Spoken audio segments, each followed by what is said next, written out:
Madame Philharmonique pour 2 heures de musique. Régalez-vous, hein. Je veux que vous leur en mettiez plein la gueule, surtout toi, Monique. Est-ce que vous êtes prêts? Oui. Non, plus l'enthousiasme. Est-ce que vous êtes prêts? Oui. Alors, bon, là, ça va y aller, ça va envoyer. Merci, merci beaucoup. Merci beaucoup, Goudion.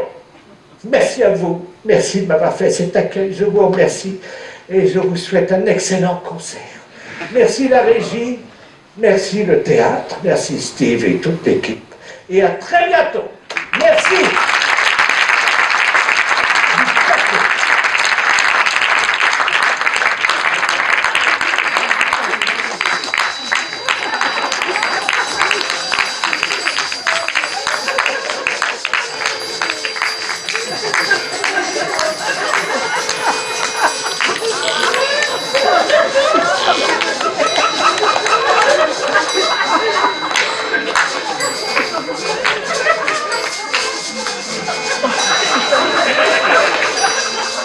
C'est supposé être quoi, ça?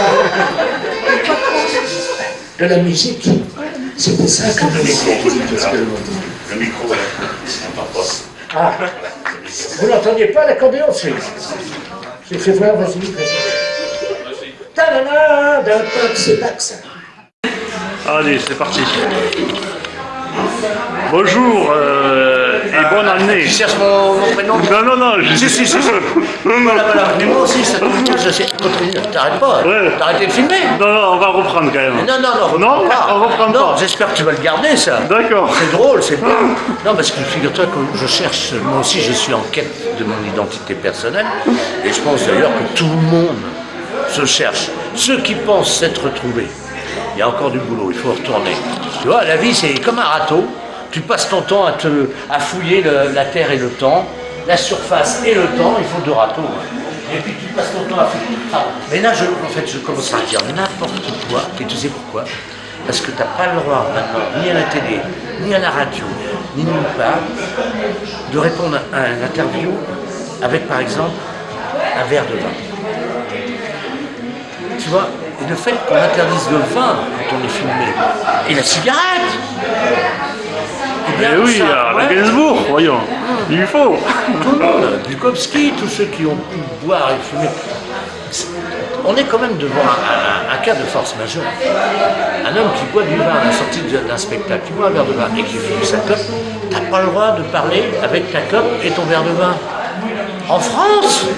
Alors je dis pas, bon, pour la clope, ok, on fait pas trop de cigarettes en France.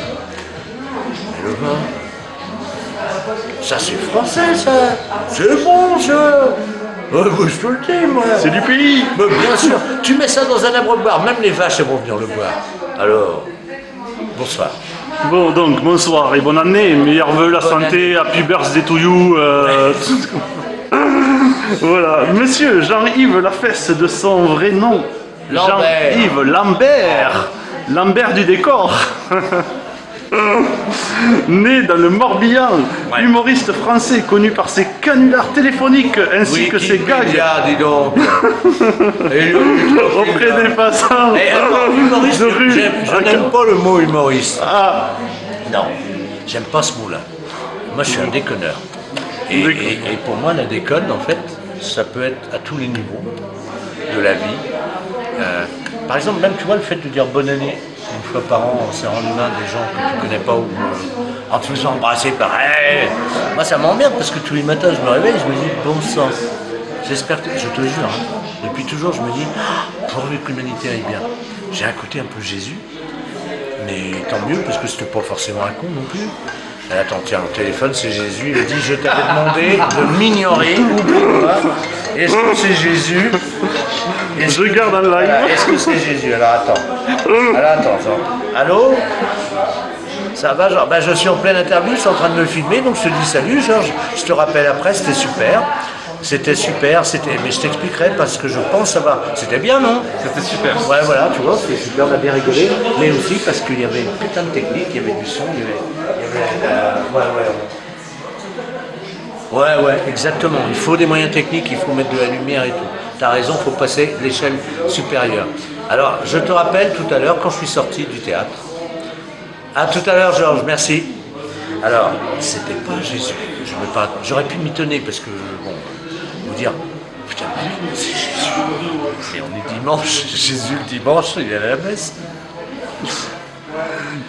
Depuis quand et comment vous est venue l'envie et l'opportunité d'être dans l'humour, dans la déconne? Ah, on m'a obligé en fait, j'ai pas eu le choix. J'ai été viré de l'école et il ne restait plus qu'une école qui m'acceptait, c'est l'école de la déconne. Non, en fait non, pas du tout. En fait, j'étais enfant et j'ai vu un truc très très violent, j'avais 4 ans. J'ai vu un homme se faire tuer devant des yeux d'enfant, collé à la fenêtre, comme ça. D'une violence rare. C'était pendant les événements de 1961 en fait, entre la guerre d'Algérie, les gens qui ne voulaient pas y aller, et les manifs paysannes chez nous en montagne. Et un mec s'est fait défoncer le crâne à coups de crosse dans la rue en bas de chez moi. Et j'avais 4 ans. Donc j'ai vu ça comme... À 4 ans, en général, on te parle de la petite souris, on te parle du Père Noël, on te parle des cloches de Pâques et tout ça, c'est vrai. Voilà. Et en fait, là, c'était plus ça. C'était d'un seul coup le monde adulte et l'adulte que je voyais. Donc je me suis dit d'un seul coup, 4 ans, c'est vrai, mais c'est comme ça. Oh, mais le monde adulte, il est... Donc c'est pas du tout ce qu'on nous a raconté, c'est pas le bisounours, c'est violent le monde adulte. On nous raconte des cracks. Alors je me suis protégé, ce que j'avais vu se faire démolir, c'est-à-dire la tête. Je suis monté dans ma tête. Et je me suis mis à lire tout ce qui me tombait sous la main, tout ça. Tout. Je ne comprenais pas tout, bien sûr. Mais il y a des choses qui sont passées, certainement. Des belles choses, des choses féeriques, des rêves, des bouquins, des auteurs qui pensaient autre chose de ce que l'humain pouvait faire, produire. Et puis j'ai commencé à entendre des choses très drôles. Des gens, vous êtes jeunes, beaucoup plus jeunes que moi, mais j'ai commencé à faire mon numéro de papier. Je m'énerve comme ça, je te jure, je me mettrais des... Enfin bon. Bref, c'était Francis Blanche, c'était Pierre Dac, c'était des comiques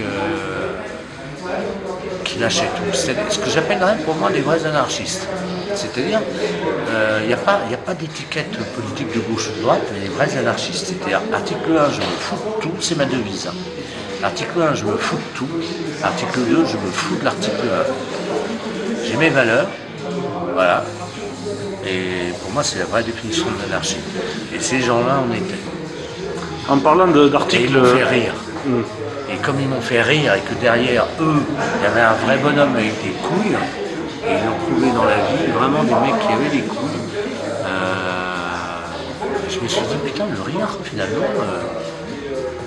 comme ces gens-là sont capables de dire des choses en nous faisant rire, des choses qui sont vraies, le rire, ce sont des adultes qui me font rire, ce sont des adultes qui disent des choses comme ça.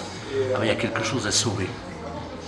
Et là, de toute façon, il n'y avait que le rire, il n'y avait que les fous rires, les conneries que je faisais à l'école, tout ça, ça m'apportait de l'oxygène dans la tête, ça me libérait, ça me faisait rêver, quoi, en fait. Moi, j'étais plus tout seul. Et la pratique de la farce au quotidien, ça m'a oxygéné. Et je pense que le rire est salutaire.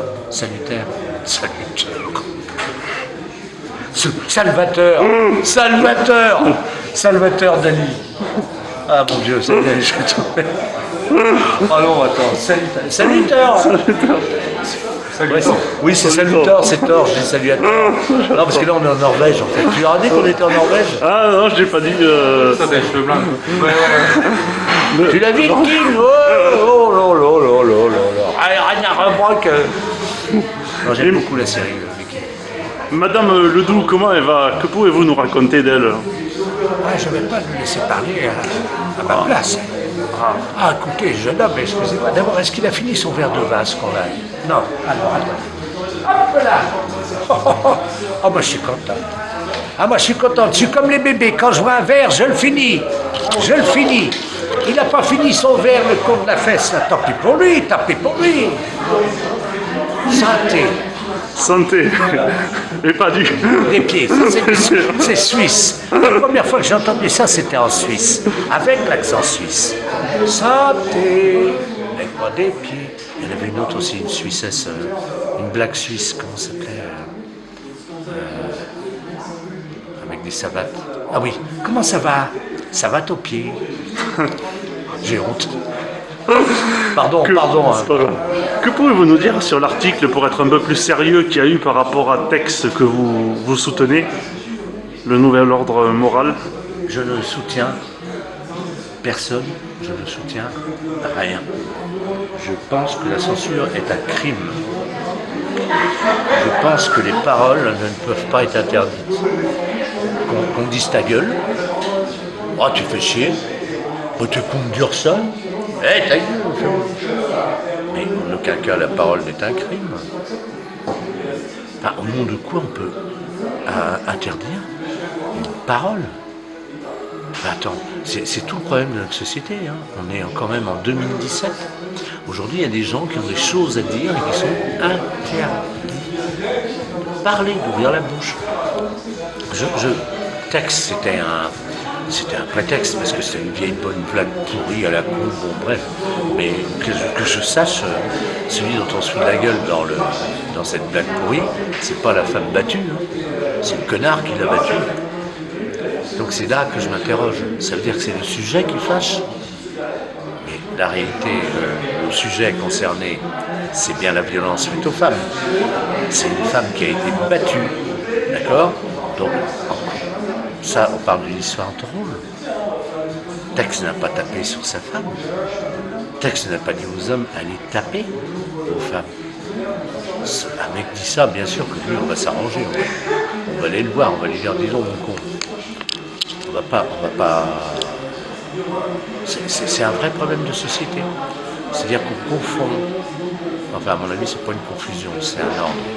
C'est un véritable ordre moral. J'ai eu, quand j'ai voulu défendre Tex sur son histoire, j'ai eu des menaces, j'ai eu des tonnes de messages, et je les ai d'ailleurs publiés de femmes qui étaient dans un tissu associatif féministe, dont une que j'accueillais en vacances chez moi quand elle était toute petite avec ses parents. Son père était musicien, il est toujours. Elle venait chez moi, écoute bien ça, mais ça c'est complètement dingue. Elle venait chez moi, elle avait 10 ans. Moi j'avais 2 filles à l'époque, j'avais pas encore mes garçons. Elle venait chez moi en vacances en Bretagne. Je défends Tex sur mon Facebook en me disant qu'est-ce que c'est que ces interdictions de parole, etc. Je reçois un message, un commentaire dans le sous ce que j'avais raconté, quoi. Donc tout visible par tout le monde, accessible, qui dit ouais, quand je pense que je venais chez toi en vacances en Bretagne quand j'étais petite avec mes parents, et là tu défends un porc, tu es donc toi-même un porc. Espèce de porc, elle sort porc. Et ça c'est quoi? C'est le gros truc américain, des féministes américaines.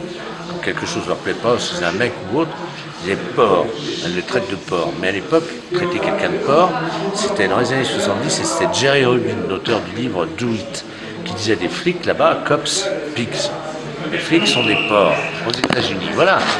Donc, eux, elles, les féministes, se sont arrogés le droit de dire d'un mec qui est opposé à la censure que c'est un cochon. Alors je lui ai dit, mais écoute, excuse-moi, je ne vois pas qui tu es, c'est vrai. Imagine, c'était il y a 25 ans. Et donc je lui réponds, je ne sais pas qui tu es, mais puisque tu me traites de porc, permets-moi de te traiter de truie. J'en ai rien à foutre. C'est une nana qui me traite de porc. Pourquoi je devrais me laisser faire? Qu'est-ce que c'est que ces conneries? Alors je lui réponds sur ce commentaire, que tu me racontes ça en plus. Et elle commence à me dire, oui, elle me répond, elle me dit, oui, tu défends ce mec, cette blague. Donc, tu défends les mecs violents, les mecs qui tapent leurs femmes, donc tu es peut-être toi-même un mec qui tape sa femme.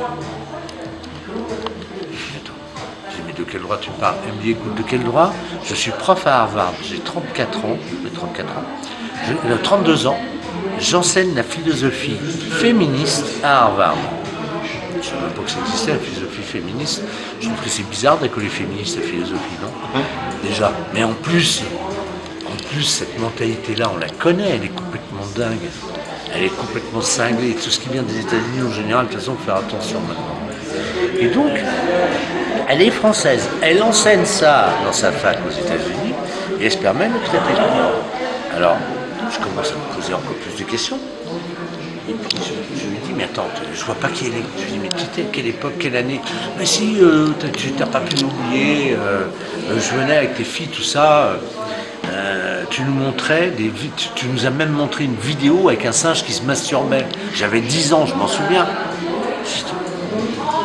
Ah, qu'est-ce que tu racontes? Oui, à moi et tes filles. Elle me répond ça. Je dis, mais attends, mais pourquoi tu me parles? Je montrerai à 10 ans. Déjà, moi, aller voir une vidéo d'un singe qui se masturbe. Qu'est-ce que c'est que cette histoire? Et en plus, montrer ça à une gamine de 10 ans et à mes filles qui avaient à l'époque 4 ans et 2 ans. Donc, non, même pas, la deuxième était même pas née. Si, elle était née en... J'ai dit, mais qu'est-ce que... Je dis, disons que toi, tu n'aurais pas une forme de confusion dans ton esprit, parce que tu en as une dans tes mémoires. Parce que tu me parles de 1994, je n'avais pas d'ordinateur en 1994. Et surtout, parce qu'elle me disait que c'est en Bretagne, donc surtout pas d'ordinateur portable. Je ne me suis jamais amusé à montrer une vidéo d'un singe qui se masturbe, ni même de la voir moi-même. Tu ne penses pas plutôt que c'était un singe qui s'épouillait? Tu ne penses pas plutôt que c'était un singe qui s'épouillait? Tu vois? Et là, tu es en train de me faire la même confusion. Parce qu'on peut parler, ouvrir la bouche sur cet acte-là, et interdire là, et donc s'élever contre la censure, tu nous confonds, confusion, avec des mecs qui taperaient leur femme. Et tu prétends que je t'aurais montré une vidéo comme ça, mais on n'avait pas d'ordinateur.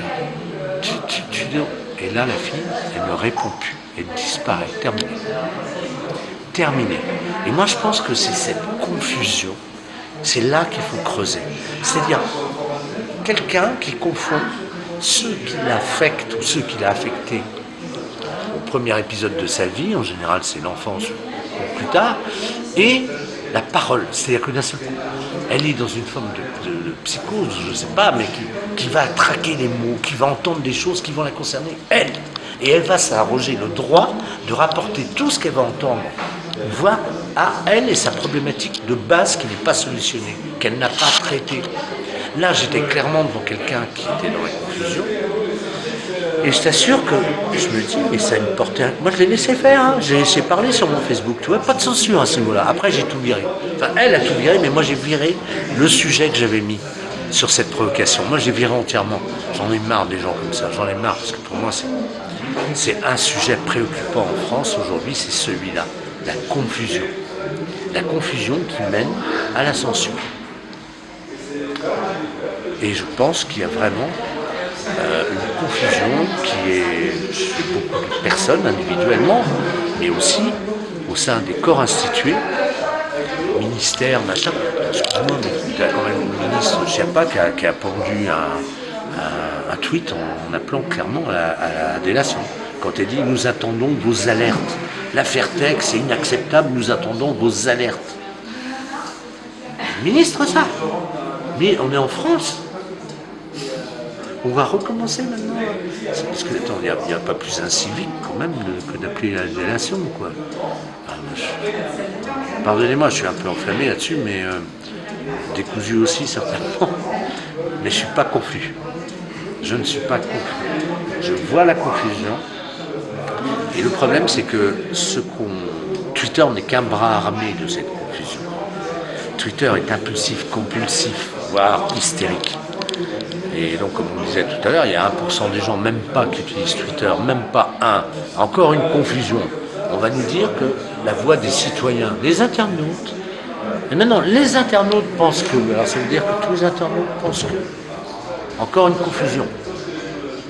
Parce que sur Twitter, les gens qui s'acharnent que ça, les haters, les faits de machin, c'est 0,1%. On n'est même plus dans les 1%, on est à 0,1%. Et donc on représente les Français en disant maintenant les internautes. Comme si tous les internautes pensaient la même chose. C'est magnifique ça quand même. Parce qu'une fille réagit la première ou un mec et il va commencer à gueuler pour n'importe quel sujet tout de suite de manière impulsive et compulsive. Et donc va avoir 30, 40 likes, d'un seul coup les journalistes à qui on a demandé, les médias dominants du 4e pouvoir, de tenir compte du 5e pouvoir d'Internet, pour pouvoir être moderne dans le vent et reprendre les buzz éventuels, parce que les sujets d'actualité, finalement, ça fait chier d'aller enquêter, ça fait chier d'aller voir comment les petits vivent avec une retraite pourrie, ça fait chier, on n'a pas le temps, bref, sur le terrain, et puis ça sert à rien, de toute façon c'est anxiogène, non, on va parler des internautes, de la faculté de réponse de Twitter, et on va la mettre, voilà, on va dire, regardez-nous, on se permet en plus, nous, d'étudier la galaxie tutoriel, enfin bref, c'est du gaz quoi. Et c'est là qu'il y a un problème. Enfin, encore un problème. Et encore une fois, c'est de la confusion. Les Français, quand on dit les sondages de merde, mais c'est des conneries. Qui est allé vérifier les résultats de sondage? Qui est allé vérifier que les 1000 personnes consultées aient vraiment dit ça? Et ça représente quoi ces 1000 personnes? Elles viennent d'où? Elles sont où? C'est quoi cette merde? Maintenant, on n'est plus jamais que par ça. Alors, il faut faire ci. Macron remonte dans les surfaces, donc on va faire ça. La communication, et voilà. Tout. La réalité est tout autre. La réalité, elle est différente. La réalité, c'est qu'il y a des paysans, des ouvriers, des chômeurs qui vont se suicider ou qui vont se démerder pour arriver à faire vivre leur famille ou pas. Il y a une réalité différente en France. Je vais devoir vous écourter parce que là, plus de mémoire. Non, mais tu finis sur 1% sur la confusion. Tu veux que je finisse? Oui, je viens que vous clôturiez 20 secondes. Là. Ouais. Dur. Ouais. C'est dur.